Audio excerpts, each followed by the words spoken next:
This week's Q&A is coming from the floor of my sister's apartment in San Francisco, and I learned a few things from last week, so we're going to do it a little bit differently this week. I'm going to do an evolution, we'll talk about it, and then I'll answer a question. Evolution, question. That way I don't get distracted in the middle of answering a question.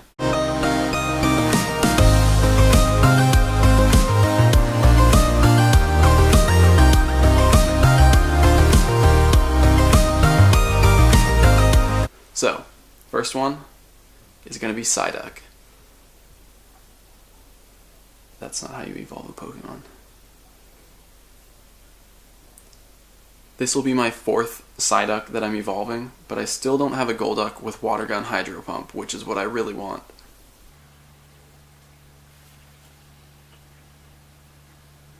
Confusion, Psychic. At least it's two moves of the same type. Neither one of them is going to benefit from Stab because Golduck is just Water type, but I can use it against Poison types. I can use it against Fighting types. Neither one of those are super common in gyms. I'm going to keep trying for that Water Gun Hydro Pump though. So the first question I want to answer is, have you got any info on the new tracker trial and when do you think they'll release the update? Well, since I said I'm here in San Francisco, this is where they are beta testing that new tracker. So I can show you exactly what it looks like. You see there's sightings down below like you're used to, and nearby, which shows Pokemon that are located close to Pokestops. I'm going to go into detail in this, not in tomorrow's episode, but in Tuesday's episode. Tomorrow will be about the new buddy system that just released, and then Tuesday I'll be going over the new tracking system, telling you what I think of it, and showing you how it works, so stay tuned for that. As for when it's going to release, I have no idea. The next evolution is going to be Staryu. I got a Staryu, or a Starmie with the perfect moveset last week, but this one has better IVs, so let's see if I can get a better Starmie with the perfect moveset.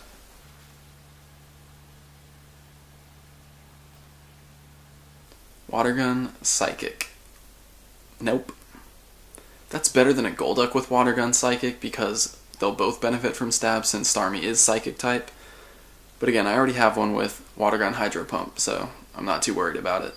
The next question I want to answer is, when leaving Pokemon at a gym, is it better to leave your Pokemon with the highest CP, regardless of whether its type is the same as other Pokemon in the gym, or is it better to choose a Pokemon that has high CP, but is also of a different type to the other Pokemon in the gym? Well, you want to leave something with high CP because the higher your CP, the higher you are in the ranking of the gym, and the longer your Pokemon will likely stay in the gym. If people are attacking the gym, the Pokemon at the bottom are going to be the ones that get kicked out first. Now as for type, I know I said previously that it's good to leave a different type of Pokemon, but I think what might actually be the better idea is to leave Pokemon that are the same type as what's already in the gym.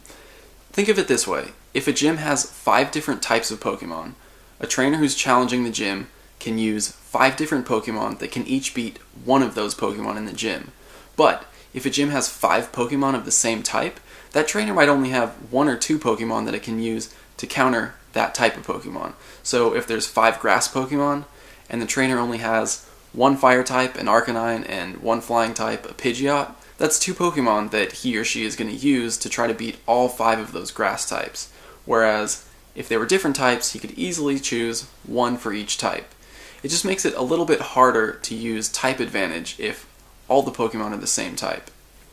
Of course, if they have one really strong Arcanine that's stronger than everything in the gym, it might be able to take it down. But it's unlikely that if everything is around the same CP, they're not going to be able to take down all 5 of them with 1 Pokemon that has a type advantage. Also, I forgot to put a Lucky Egg on again. Luckily I haven't evolved anything new yet, but I just got to Magnemite and realized I need to start that egg. Okay, eggs on, here we go. Magnemite, the evolution I've been waiting for. Magnemite is actually a Pokemon that I really like. I don't know what I like about it. I think that they managed to give personality to a ball with magnets on it. It's just, it's cute, I think, honestly. Something doesn't have to be furry to be cute. Not that you're not cute, dude, don't worry. There we go, Magneton. Was it worth it? Thundershock, Discharge. Okay, I'm really happy about this because Magneton can be a decent Lapras counter. Electric-type Pokemon in Pokemon Go are generally underpowered, and Magneton is really no exception to that, but because it's Steel-type, it resists Lapras's Ice-type moves, so it deals super effective damage with 2 electric moves, and it takes not very effective damage from Lapras with 2 Ice-type moves. Discharge is not the best electric move, to be honest. Thunderbolt and Thunder are both much better, but this is the best electric move that Magneton can learn. So, very happy. Next question. What is Go Plus? That's a good question because I realize a lot of people might not know. It was announced and sold out before the game even launched, so a lot of people who picked up the game after it came out might have no idea what Pokemon Go Plus is. So it's a peripheral device, which I don't have here, but there's a picture of it, and it connects to your phone with Bluetooth. It has a little button in the middle that has a light in it, and it'll light up and vibrate to let you know of things that are going on in the game. So you don't actually have to have your phone in hand. Now, Pokemon Go Plus can notify you when you're in range of a Pokestop, and it'll light up blue for that. You can press the button, and it'll spin the Pokestop for you, and you'll get items from it. It'll let you know when you're in range of a Pokemon, and for that, I believe it lights up green. If it's a Pokemon that you've caught before, you can press the button to throw a Pokeball at the Pokemon and catch it without actually pulling your phone out. Now, we're not sure entirely how that's going to work. We don't know if you can choose between different types of balls. We don't know if it's going to be a 100% catch rate or if the Pokemon can break free. But we'll find out on Friday when it releases. Again, I did pre-order 2 of those. One's for me. One I'm going to be giving away to one of you guys out there. Okay, up next, I'm excited because my last Nidoking had the worst moveset. So I'm going to take this Nidoran all the way up to Nidoking and see what happens.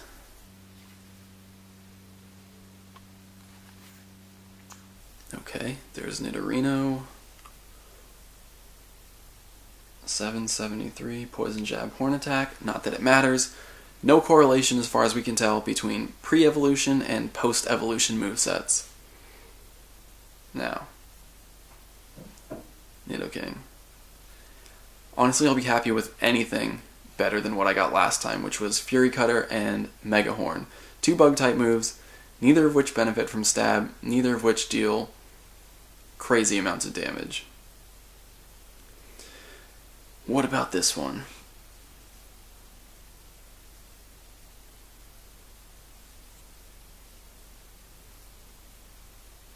Next question. I've noticed that almost all of the Pidgeys I've caught have very low IVs. Is it more common to find lower IV Pokemon than it is to find higher IV Pokemon?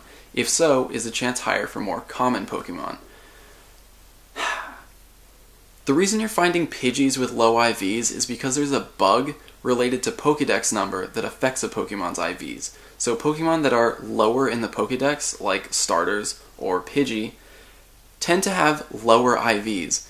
You won't find very many wild starter Pokemon with high attack IVs, whereas on the other end of the scale, Pokemon in the higher end of the Pokédex tend to have higher IVs.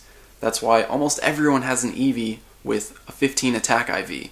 I'm not sure what the reason is or what's causing that, but for now we know that it does exist. Pokemon lower in the Pokédex have lower IVs. Not always, but generally speaking, it's just a bug that affects them. Something about the way that IVs are randomly rolled by the game is somehow influenced by the Pokemon's Pokédex number. Hopefully that gets fixed eventually. I know Niantic has a lot of things on their plate, but that's another thing to look into. For the other part of the question, is it more common to find lower IV Pokemon than it is to find higher IV Pokemon? The answer is no. The most common thing you're going to find is 50% IVs. Perfectly average. And beyond that, anything higher or lower has the same chance. Meaning, if 50% is perfectly average, you have the same chance of finding a Pokemon with 75% IVs as you do with 25% IVs. And that's just the way a normal distribution works. So a Pokemon with 100% perfect IVs is equally as rare as a Pokemon with 0% perfect IVs. The only difference is with egg Pokemon. Pokemon hatched from eggs tend to have higher IVs, because the way I understand it to work is the game randomly generates 3 sets of IVs for an egg Pokemon and chooses the highest one. The next Pokemon I have to evolve are a pair of Sandshrews, and hopefully I can get a Sandslash with Mudshot and Earthquake, because that's another Pokemon that's fairly common, for me at least, that's pretty underrated, so I would be really happy if I got that moveset. Whoa. I didn't know he did his animation like that. Have I not seen that before? Does that always happen? Sandslash. Metal Claw Rock Tomb is not what I wanted. How about this one? Okay, there's the animation again. I'll have to pay attention to the next Pokemon.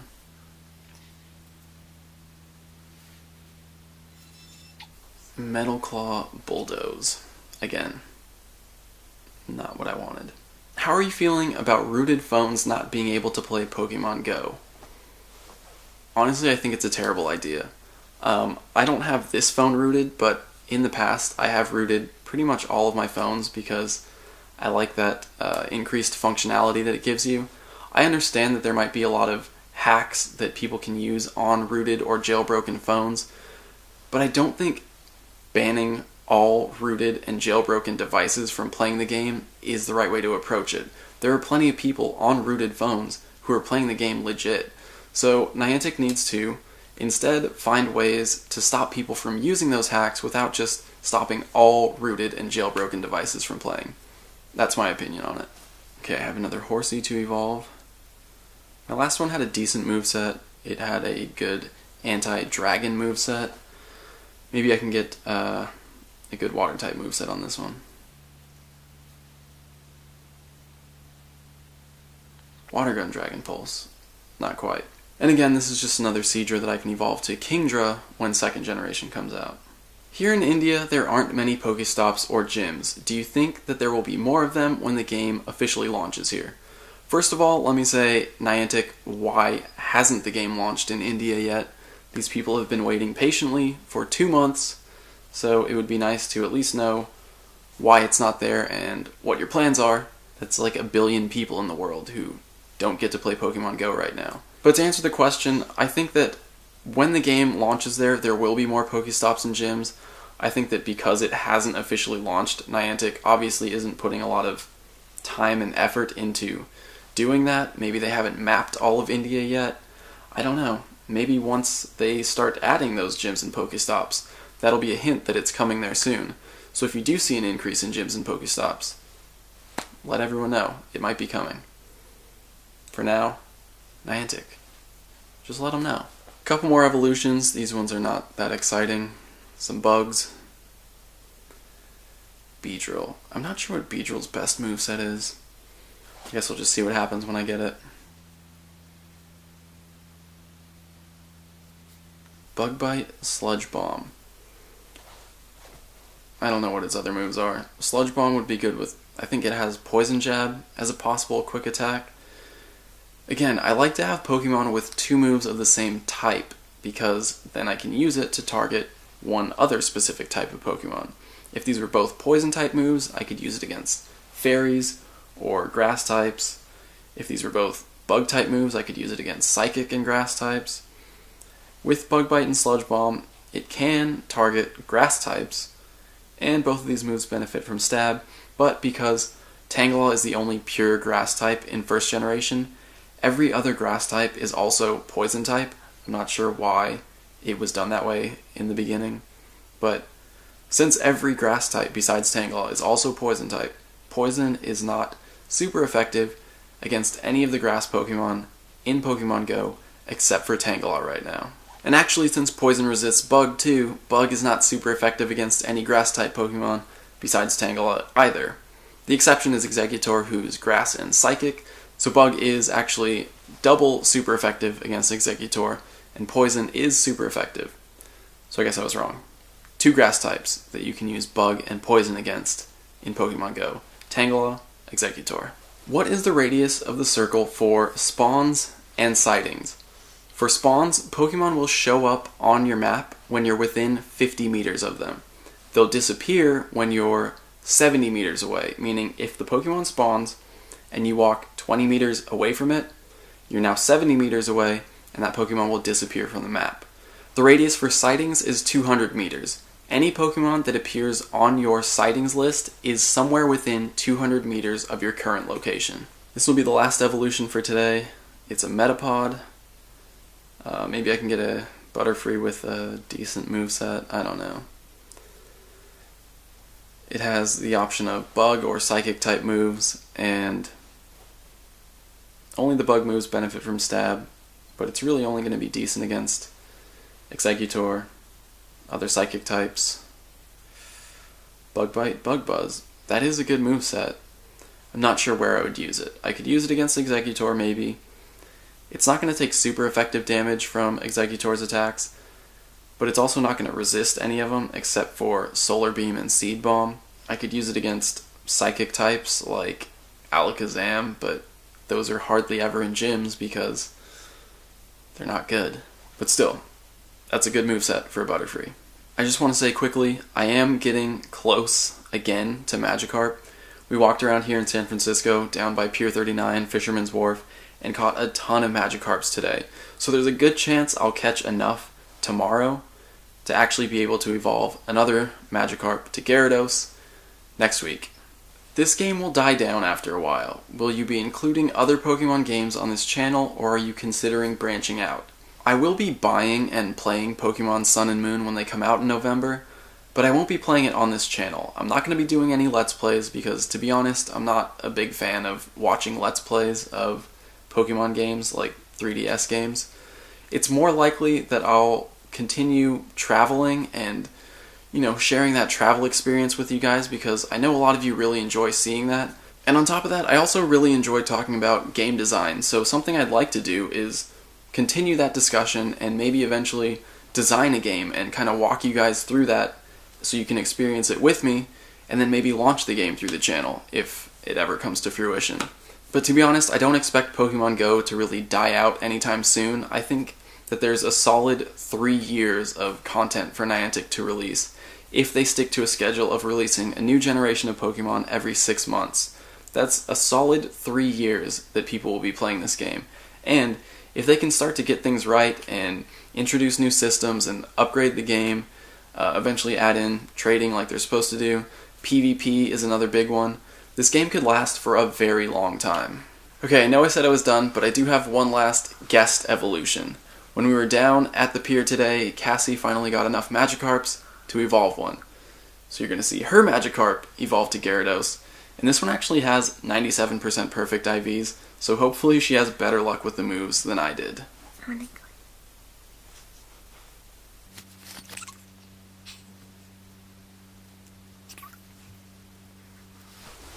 She forgot a lucky egg. It's okay, it's just one. What is it? Bite Dragon Pulse. I mean, it's not Twister. Ugh. It's not Hydro Pump, but it's not Twister. I mean, 97%, that's a good Gyarados. You should be happy that you didn't get Twister like I did. Okay, tomorrow. Tomorrow? Tomorrow we're going Magikarp crazy. Alright guys, that's it for this Q&A. I hope you enjoyed it.